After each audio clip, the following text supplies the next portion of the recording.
I'm Steve Croft. I'm the project scientist for Breakthrough Listen on the Green Bank Telescope, and I'm also the director of our undergraduate research program. It's been a long and winding road, as I guess the Beatles sang. Grew up near Liverpool, and then I've been out in California for the last 20 years. Hence the accent, I think, sort of took the long way around. Some people think via Australia somehow.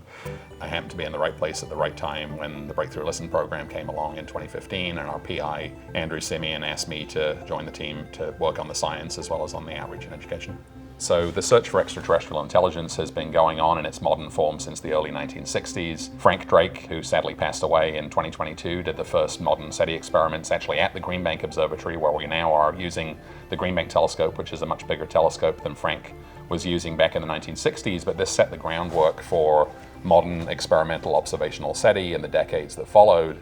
And when Breakthrough Listen launched in 2015, the SETI field had been a little bit in the doldrums for a few years. It had been underinvested in, but we were tasked with really reinvigorating the field and rebuilding it from the ground up, including with a major new effort at the Green Bank Observatory. It's the world's largest steerable single-dish radio telescope, 100 meters in diameter, so about 330 feet across. The collecting area is the size of 2 football fields. I don't think it matters whether those are UK soccer fields or American football fields, but it's big.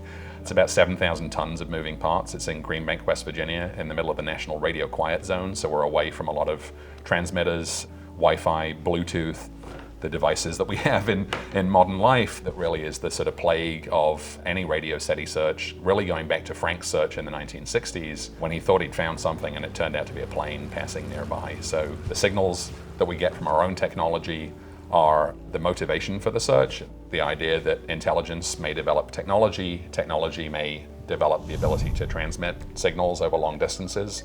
And so there's a potential that if there are other inhabited planets out there, that their inhabitants might have built radio transmitters, and that's really what we're looking for. But it's also the major problem with the search in that we have to get away from this sort of deafening hubbub of our own technology, because there's so many devices around us. I mean, including my laptop sitting here, which is connected to the Wi-Fi network, and it's broadcasting Bluetooth and network protocols, and so we have to get away from all of this kind of stuff. So what you're seeing here in this image is a scan from the Green Bank telescope, where we're seeing a range of frequency across the horizontal axis, these radio channels that we're tuning to, and then we're seeing some integration in time over the vertical axis. So this is 5 minutes of data from the Green Bank telescope where we're scanning across our target, and the colors that you're seeing here represent the intensity of the signal that's being picked up by the GBT.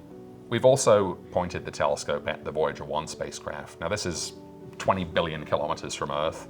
It has a 20-watt transmitter on it, which is the same power as the light in your refrigerator, but it's hooked up to an antenna. The antenna's like 3 or 4 meters across on Voyager, and we've got a 100-meter antenna on the other end. So when that antenna is pointed back towards Earth and is sending a signal back to us, we can pick it up loud and clear with the GBT, even at a distance of 20 billion kilometers. And what you're seeing in the image on the screen is a scan where we pointed towards the Voyager 1 spacecraft, and then we pointed away in one of these on-off, on-off, on-off cadences. And you can see loud and clear the signal from Voyager 1 in the on scans, which goes away in the off scans. And so this is a bona fide technosignature. It's our own technology. We launched this thing into the outer solar system. It's pointing back towards Earth and transmitting at us, but it's a proof of concept that we can filter through all of the radio noise, all of this haystack, and find technosignatures in our outer solar system. So if ET is doing something similar, we've shown that we might be able to pick it up. So we're super excited about the potential for machine learning and advanced data analytics to help with our search.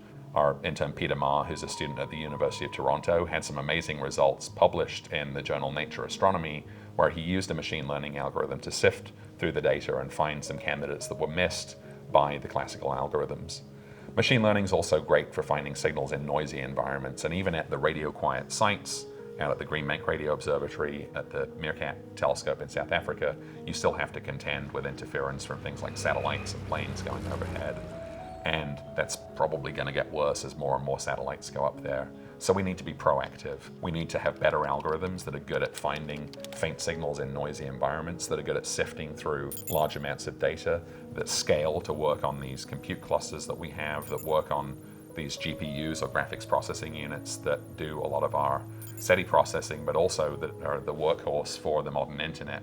So if there are folks watching this video that have skills in GPU programming or in advanced data analytics and in machine learning, we'd love for you to take a look at some of the data that we have publicly online. We have some of our code in GitHub you might want to take a look at.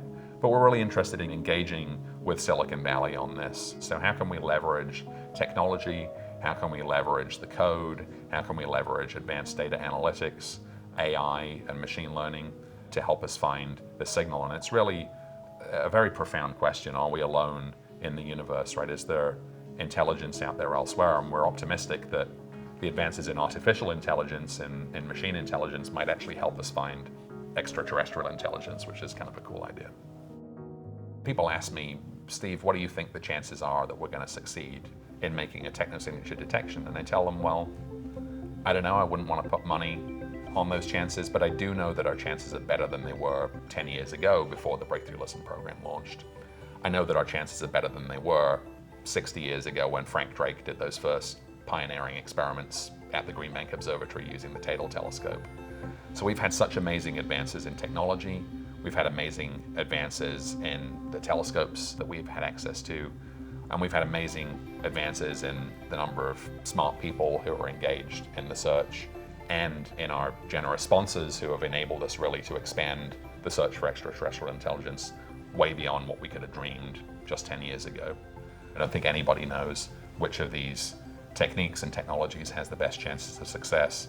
But as Cocconi and Morrison wrote in a paper in 1959, the chances of success are difficult to estimate, but if we never search, the chances of success are zero.